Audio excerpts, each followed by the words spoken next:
내년 초 출범하게 될 미 바이든 행정부가 앞으로 우리나라 그리고 북한과의 관계 설정을 어떻게 할 것인지에도 많은 관심이 쏠립니다. 조만간 미국 조야를 상대로 초당적 의원 외교를 펼칠 예정인 이 국회 외교통일위원회 송영길 위원장과 함께 관련 이야기 나눠보도록 하겠습니다. 위원장님 안녕하십니까?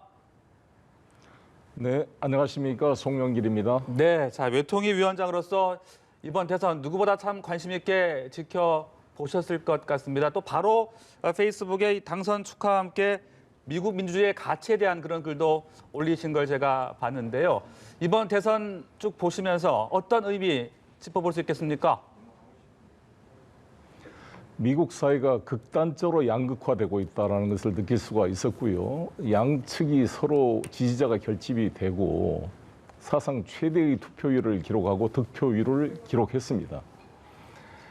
그럼에도 불구하고 여러 가지 걱정을 낳긴 했습니다만 미국 민주주의의 저력을 다시 한번 보여준 계기가 되고 있는 게 아닌가 생각합니다. 마지막까지 트럼프 대통령 측의 수락 연설이 아직 안 나오고 있어서 미완의 상태이긴 하지만 저희들은 민주주의 가치를 공유하는 동맹국의 한 국회의원으로서 미국이 모범적으로 헌법적 절차에 따라 이것을 평화적으로 마무리되기를 진정으로 바랍니다. 그래서 전 세계의 민주주의 제도가 근본적 회의가 되지 않도록 권위적이고 독재적 체제들이 민주주의 체제를 조소하고 비아냥거리지 않도록 모범을 보여야 될 책임이 미국에 있다 이렇게 생각을 합니다.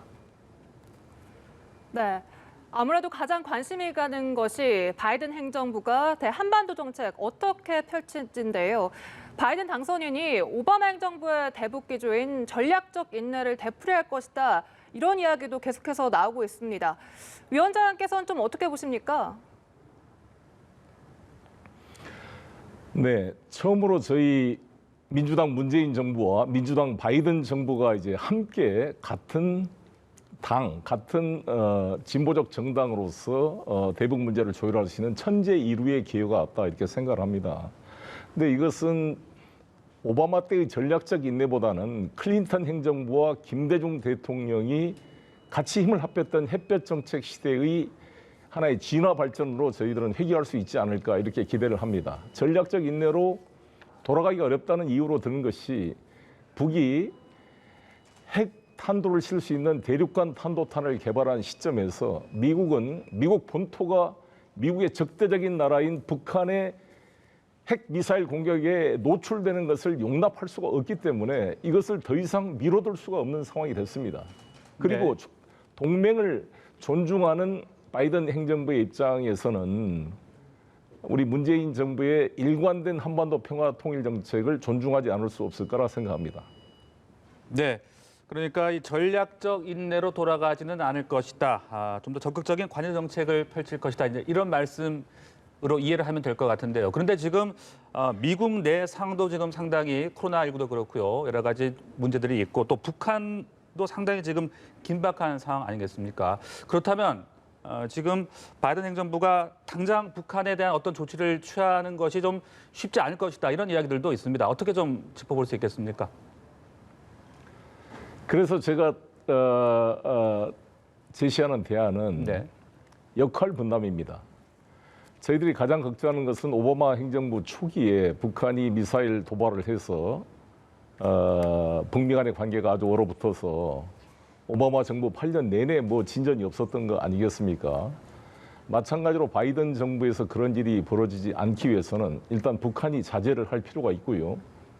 미국 입장에서는 두 가지가 필요하다고 봅니다. 하나는 한미동맹을 철저히 잘 협력해 가는 것이 꼭 같이 간다는 것이 모든 행위의 보조를 같이 맞춰야 된다는 것은 아니라고 생각합니다. 역할 분담을 해야 된다고 봅니다. 한반도의 문제는 어떤 미국인보다 우리 대한민국 대통령과 정치인들이 훨씬 더 잘 알고 있습니다. 이 문제를 같이 역할 분담을 통해 남북 관계를 풀어줌으로써 긴장을 완화시킬 필요가 있고 북의 추가적 도발을 막고 신뢰를 쌓아야 된다고 봅니다. 그래서 저는 특사를 보내든지 해서 당장 북핵 문제가 전면적으로 관심을 쏟을 수 없다 할지라도 북이 대화를 함으로써 비핵화의 길을 계속 갈 수 있도록 네. 창을 열어줄 필요가 있다 이렇게 생각합니다. 네, 그러니까 당장은 좀 여유가 없더라도 특사를 파견한다든지 뭔가 좀 대화를 할 수 있는 그 길은 열어놔야 된다 이런 말씀으로 이해할 수 있을 것 같은데요. 북한의 입장에서는 그렇습니다. 또 계속 네. 시간을 두고 기다리기가 어려울 수도 있을 것 같습니다. 북한은 앞으로 어떤 그렇습니다. 반응, 어떤 입장을 보일 걸로 생각해 볼 수 있겠습니까? 북한은 아시다시피 이번에 홍수 피해에 대한 자체적 재해, 식량 부족에 코로나 바이러스 문제까지 겹쳐서 어려운 상황에 있습니다. 그러나 어찌됐건 북한은 추가적인 ICBM 도발 같은 걸 하지 않고 있고 핵실험을 하지 않고 있습니다. 그리고 비핵화의 길을 가겠다고 어찌됐건 표면상 전략을 수정해서 핵경제 병진 노선을 포기한 상황입니다. 이것이 다시 핵경제 병진 노선으로 회귀하지 않게 하도록 관리할 필요가 있습니다. 그래서 저는 인도적 지원에 대한 과감한 허용이 필요하고 개성공단과 금강산 관광 같은 문제에 대해서 한미 간의 긴밀히 협의를 통해 역할 분담을 함으로써 북이 지속적으로 비핵화의 길로 나아갈 수 있도록 격려할 필요가 있다 이렇게 생각을 합니다. 네. 그리고 또 이 바이든 당선인을 지난 2007년에 직접 만난 경험이 있다고 들었는데요. 이 외에도 이 측근들, 커트 캠벨 전 국무부 동아태 차관보나 프랭크 자누지 맨스필드 재단 대표와도 교류를 이어가고 있다고 들었습니다. 이 바이든 당선인에 대한 인상이나 측근들과 교류하고 있는 이야기도 좀 들려주시죠. 바이든 대통령은 뭐 30년이 넘게 미 상원에서 외교위원회 활동을 해왔고 외교통일위원장을 쭉 12년이 넘도록 해온 베테랑 국제 외교 전문가라고 할 수가 있습니다.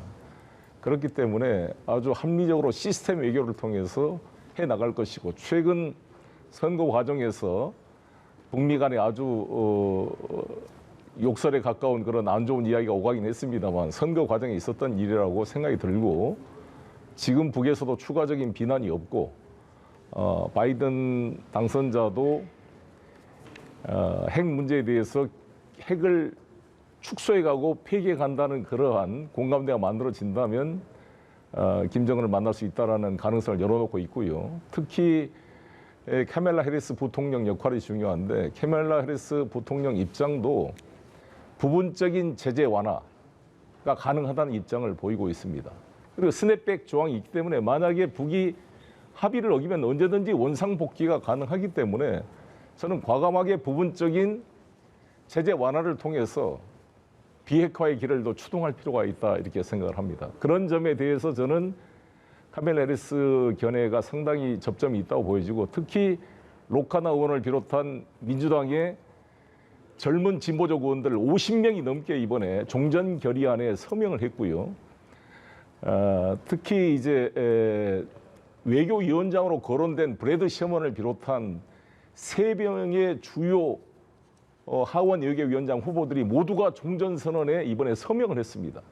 이러한 민주당의 새로운 흐름에 같이 결합된다면 클린턴 행정부 때와 김대중 정부 때처럼 양국의 민주당 정부가 한반도 평화 프로세스를 보다 긴밀히 조율해 갈 수 있지 않을까 이렇게 기대를 하고 있고 저도 미국을 방문해서 이러한 방향을 유도하는데 적극 외교적 노력을 다할 생각입니다. 네, 방금 미국 방문 이야기를 하셨습니다만 당장 다음 주부터 위원장님 많이 바빠지시더라고요. 네, 이제 민주당 한반도 TF 단장 자격으로 미국을 또 방문을 하게 되시고 또 다음 달에는 여야 외통위원들과 또 미국을 방문하시는 걸로 알고 있습니다.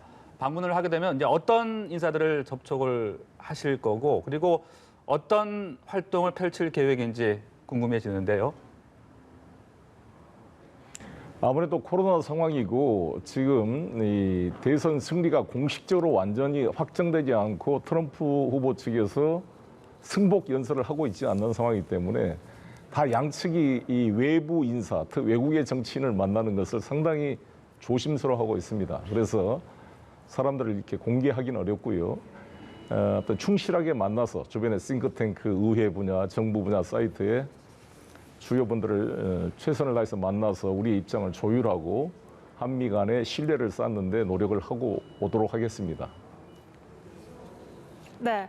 그리고 또 이번 바이든 후보의 당선으로 이 WTO 사무총장 결선에 오른 유명희 후보의 거취에도 출구가 생길 수 있다라고 말씀을 하신 걸로 들었습니다. 이 출구 전략에 대해서 좀 더 구체적으로 설명을 해주시죠. 아시다시피 유명희 후보가 선전을 해서 특히 문재인 대통령께서 적극 뒷받침을 하는 바람에 최종 결선까지 갔습니다. 그런데 EU 27개국이 전부 나이지리아 오콘조 후보를 지지함으로써 분위기가 많이 그쪽으로 기울었는데 미국에서 강력하게 이를 이제 반발을 하면서 유명희 후보 지지를 선언하고 있습니다. 얼마 전에 폼페이오 장관도 강경화 장관에게 끝까지 유명희 후보를 지지할 테니까 사퇴하면 안 된다는 입장을 표명하고 있습니다. 지금 강경화 장관께서 미국을 방문해 폼페이오 장관과 이런 걸 협의를 할 텐데요. 저는 이제 이것을 살릴 수 있는 길은 뭐냐. 오늘 유명희 장관께서 저희 외통위원장 사무실을 방문해서 금방 이야기를 나누고 지금 내려온 길입니다. 그런데 만약에 바이든 행정부가 출범한다면 EU 입장에서도 환영하지 않겠습니까? 그동안 트럼프의 일방주의 때문에 미국의 입장을 충분히 수용하지 않은 채 그냥 오콘조 후보로 EU가 이렇게 갔는데 이것은 WTO가 비토가 없이 전반적인 합의를 통해 WTO 사무총장을 추대하는 원칙에 위배된 것입니다. 그래서 미국이 좀 화가 나 있습니다. 미국을 무시하고 이렇게 진행한 것에 대해서. 그렇다면 바이든 행정부와 트럼프 행정부가 바이든 당선자와 서로 만약에 합의가 된다면 미국이 다자주에 회귀하는 흐름이 만들어질 것이니까 저는 유럽에서도 바이든 행정부와 바이든 당선자 측과 트럼프 행정부가 같이 컨센서스를 만들어서 유명희 후보를 지지한다면 저는 유명희 후보가 될 가능성이 남아있다 이렇게 생각합니다. 그래서 제가 미국을 방문해서도 이러한 방안의 가능성을 타진하기 위해 노력을 하고 오겠습니다. 네, 그 부분도 저희가 어떤 결과가 나올지 계속해서 지켜보도록 하고요. 또 좀 주목해 봐야 될 인물이 이번 선거에서 첫 한국계 여성 연방 의원이 나왔습니다. 바로 이 메릴린 스트릭랜드 당선이 될 텐데요. 직접 위원장님께서 통화도 하셨다고 들었습니다. 어떤 이야기 좀 나누셨습니까? 이번에 우리 코리안 아메리칸 중에 앤디 김 의원이 재선에 성공했고 또 이 메릴린 스트릭랜드가 이번에 당선된 것은 너무나 축하할 일이고요. 이분은 아시다시피 이 미군 병사와 우리 한국인 어머니 사이에서 태어난 분이고 62년생 저희와 같은 또래입니다. 워싱턴 주에서 이렇게 압도적으로 당선이 됐는데 아주 열려있는 분이고 아주 품성이 따뜻한 분 같아요. 그래서 제가 화상 토론도 한번 했었고요. 지난번 선거운동 때도 격려 전화를 드렸는데 이번에 당선돼서 축하의 전화를 나눴습니다. 워싱턴에서 곧 보기로 했습니다. 아무튼 축하드리고 앞으로 지난번 김창준 우리 연방하원 의원이 공화당 쪽에 있었습니다만 이번에는 민주당의 두 분의 우리 재미교포 분이 연방하원에 들어간 것은 단순한 2명만의 문제가 아니라 400명이 넘는 연방하원들 간의 소통의 매개체가 생겼다는 면에서 큰 의미가 있다 이렇게 생각합니다. 잘 소통하도록 하겠습니다. 네. 위원장님, 그 어느 때보다 어깨가 많이 무거워지신 것 같은데 미국 다녀오신 뒤에도 그 뒷이야기 저희 연합뉴스TV와 함께 공유해 주시기 바라겠습니다. 오늘 말씀 고맙습니다. 고맙습니다. 네, 감사합니다. 감사합니다.